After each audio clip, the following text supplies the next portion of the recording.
طالبان تصوف کے لیے جو تزکیے کے طالبان ہوتے ہیں،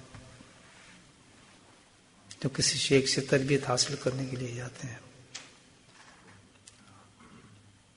اس کی خدمت میں بیٹھتے ہیں، اس کی باتیں سنتے ہیں، اپنے آپ کو صحیح کرنا چاہتے ہیں، ہر قسم کے طالب علم اس میں موجود ہوتے ہیں۔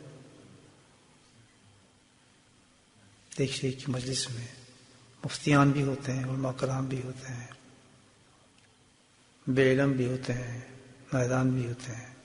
کلاس چوئی جیسے ہسپتال ہوتا ہے، اسی قسم کا ہسپتال ہوتا ہے وہ اللہ والوں کا، جیسے خانقاہ جس کو ہم کہتے ہیں، جس میں یہ کام کیا جاتا ہے۔ تو جب اس کلاس میں داخل ہوتے ہیں تو ہر اسٹوڈنٹ جو بالکل برابر بن جاتا ہے، سبحان اللہ۔ اب وہاں سب رتبے علم سب جو ہے برابر ہو جاتے ہیں۔ وہاں سب آدمی ایک اسٹوڈنٹ کی حیثیت سے ہونا چاہیے۔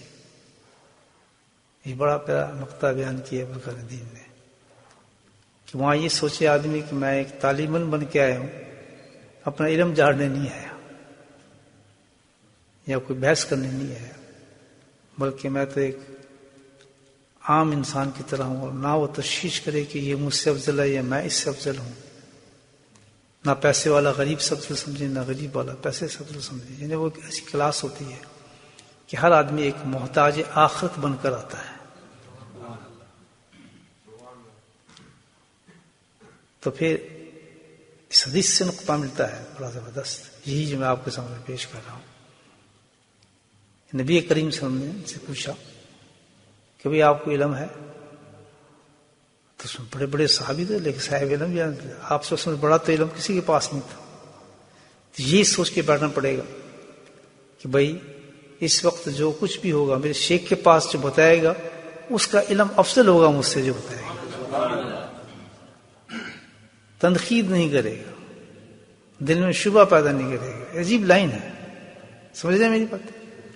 شبہ تک نہیں آنا چاہیے، تنقید تک نہیں آنا چاہیے، دوسرا سوال اس کے ذہن میں بننا بھی نہیں چاہیے، بلکہ آمنا صدقنا ہو کے بیٹھے، بلکہ بڑے خوش اور ذوق کے ساتھ کہہ مجھے تو علم ہی نہیں، حالانکہ وہ جانتا ہے، اس نے بخاری پڑھی ہے، سیاستہ بھی پڑھا ہے، ابو داؤد بھی پڑھی ہے، مالک موطا سب پڑھا اس نے، لیکن کیا ہے کہ مجھے تو پتہ نہیں، صرف اپنے شیخ کے سامنے، ہر ایک کے سامنے نہیں۔ تو اس سے کیا ہوتا ہے، اس کی جو روحانیت میں برکت پیدا ہوتی ہے۔ جس علم کو اس نے چھپایا ہے ایک دن ایسا آتا ہے کہ وہ علم دنیا پہ چھا جاتا ہے سالم۔ جیسے ہمارے اکابرین کے علم دیکھیں آپ نے، تھانوی جیسے کہتے تھے کہ میں تو عالم تھا ہی نہیں، کہ اپنے شیخ کے پاس جا کے بیٹھا تو مجھے علم کا پتہ چلا، علم سے مجھے بھی فائدہ ہوا اور لوگوں کو بھی فائدہ پہنچا۔ یہ بہت قیمتی نقطہ بتایا کہ جب بھی آدمی جائے کہ جی بالکل چٹ کچھ بھی علم نہیں، آپ کو پتا ہوگا، جانتا بھی ہو تو اس پہ مجھے ظاہر نہیں۔ تکبر ختم ہوتا ہے، غرور ختم ہوتا ہے، بے ادبی ختم ہوتی ہے، اور اس میں بہت سے مواعظ ہوتے ہیں انسان کے اندر، ایک سٹیج پہ انسان میں آ جاتا ہے، بہت سے ختم ہوتا ہے۔ اور پھر نہ صرف یہ کہ دل و جان سے جو شیخ بتائے، بے شک اس کی فہم میں سمجھ میں غلط ہو، لیکن اس کو یقین سمجھے کہ یہی صحیح ہے، بھائی میں جو سمجھ رہا تھا وہ غلط ہے۔ ایسے اسٹوڈنٹ جو ہوتے ہیں تصوف کے اندر، تزکیے کے اندر، یہ طالب علم جو ہوتے ہیں یا طالبات جو ہوتی ہیں، عورتیں بھی تو ہوتی ہیں نا، کہ بہت جلدی اس دارالعلوم میں ترقی کرتے ہیں الحمدللہ۔ یہ خبریں یہ ہوں گی کہ جس مرد اور جس عورت نے بھی اس زمین کے اوپر، ظاہر زمین پہ ہی ہوں، فلاں میں تو جا نہیں سکتے، پلانٹ میں روک نہیں سکتے، اب یہ کہ ہم اگر یہاں اشکال آپ کر سکتے ہیں کہ جہاز میں ہوتے تو ہم زمین پہ تو نہیں ہوتے۔ تو یہاں میں اپنے علم کے حساب سے جو میں نے جغرافی پڑھا ہے، کشش ثقل جو ہے جس کو کہتے ہیں کہ زمین کی کھینچتی ہے، جو جہاں تک زمین کی کھینچ پڑتی ہے آدمی کی، یعنی وہ ایک کشش ہے زمین کے اندر کہ جس سے وہ کھینچ کے رکھتی ہے اپنی طرف، جہاز اڑتا ہے لیکن کشش کس کی طرف ہوتی ہے، زمین کھینچی ہوئی ہے۔ تو جہاں تک اللہ نے اس کو طاقت دی کھینچنے کی، وہاں تک وہ زمین ہی ہے، وہاں نماز جائز ہے. آپ دوسرے پلانٹر میں نہیں گئے، وہاں آپ کو اذان بھی دینی پڑے گی، جہاز کے اندر جماعت بھی کرنی پڑے گی اور نماز بھی پڑھنی پڑے گی. تو جائے گی بات یہ.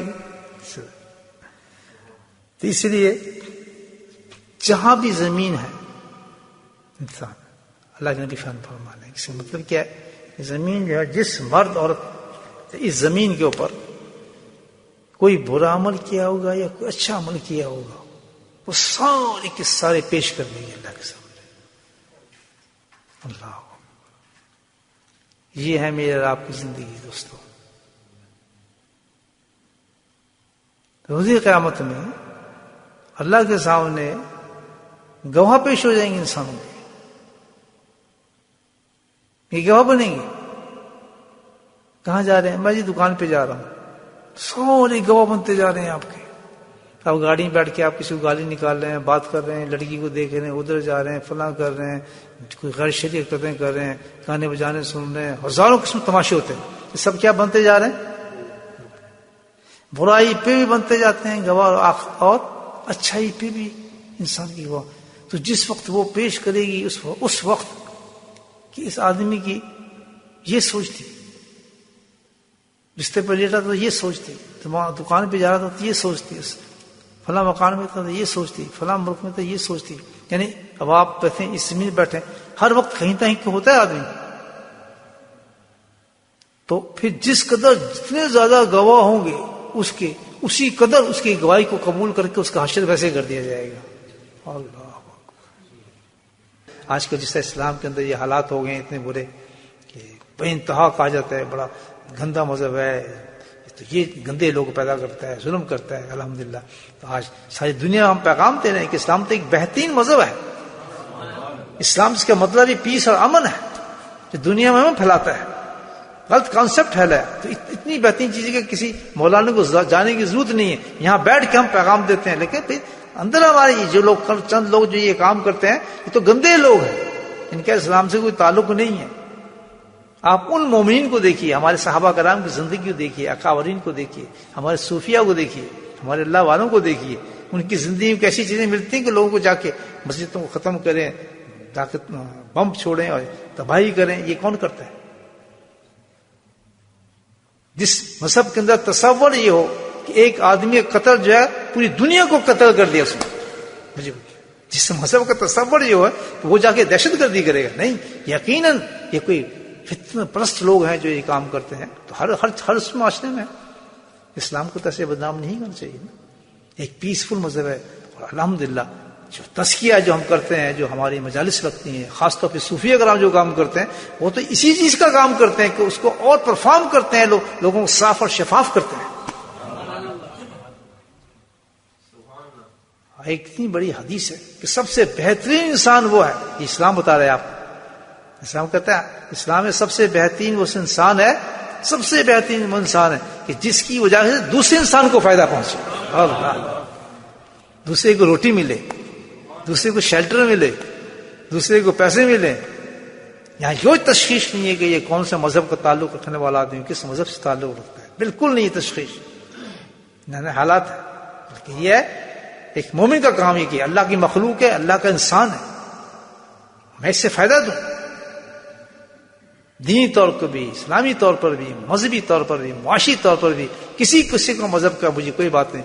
یہ بھی انسان ہے. ہر انسان ایک ہی باپ کی اولاد ہے، وہ حضرت آدم علیہ السلام ہے. یہ پیغام ہے نا اسلام کا. تو یہ میں عرض کر رہا تھا کہ اللہ نے سائنس دے گی کتنے بہترین کام کیا ہے کہ یہ میسج الحمدللہ ساری دنیا کو آپ دے سکتے ہیں کہ یہ غلط معاملہ ایسا نہیں ہے. تو سائنس اتنی بڑی رحمت بن کے آئی ہمارے سامنے الحمدللہ. تو اتنا نیک آدمی، سب گواہ دے رہی ہے، درخت، پتے، سب کچھ، دریا، چڑیاں، پرندے، انسانوں کو چھوڑ پوری زمین کو تو نے گواہ بنایا ہوا ہے. اور تو ہے کون؟ تو کرتا کیا تھا؟ کہتا جی میں تو ایک کام کرتا. کیا کرتا تھا؟ وَاذْكُرُوا اللَّهَ كَثِيرًا لَعَلَّكُمْ تُفْلِحُونَ. پھر بولنا کہ میرے رب تو نے تو کہا تھا کہ میرا ذکر حرف کرنا، چلتے پھرتے اٹھتے جاتے، جنگل میں، پہاڑ میں، لیٹتے سوتے بیٹھتے، غم میں خوشی میں، ہر وقت تو نے میرا ذکر کرنا ہے. کوئی کام کر رہا ہے، گاڑی چلا رہا ہے، بس میرا ذکر کس طرح اللہ اکبر. تو میں نے اس چیز کو پکڑ لیا کہ اللہ کے پاس، اللہ والے کے پاس بیٹھا تھا، اس نے بس میرے دل پہ انگلی لگائی تو مجھے تو مشین بنا دیا، میرے گواہی بنتے چلے جاتے ہیں. کتنے گواہ بن جاتے ہیں آپ کے، منہ بند ہے اور دل اللہ کہہ رہے ہیں. بولے سبحان اللہ. اللہ والوں کے لیے کیا کیا دعائیں مانگ سکتے ہیں، مجھے آپ بتائیں کہ اللہ تعالیٰ ان کے درجات کو بلند کرے. ڈھونڈتے پھریں گے ہم کہ کہاں گیا میرا شیخ یار، کیسا کام کر دیا. مشین چلا دی اس نے. اللہ کہے گا تم نے تو کمال کر دی یار، اتنے گواہ. کسی میں تو جہاں بھی جاتا تھا ذکر ہی ہو رہا تھا میرے، وہ سب میرے اچھائی کے گواہ بنتے رہتے تھے، اور جہاں اچھائی آتی ہے برائی کو مٹا دیتے. اس بار یہ قلبی سی کرے دوست.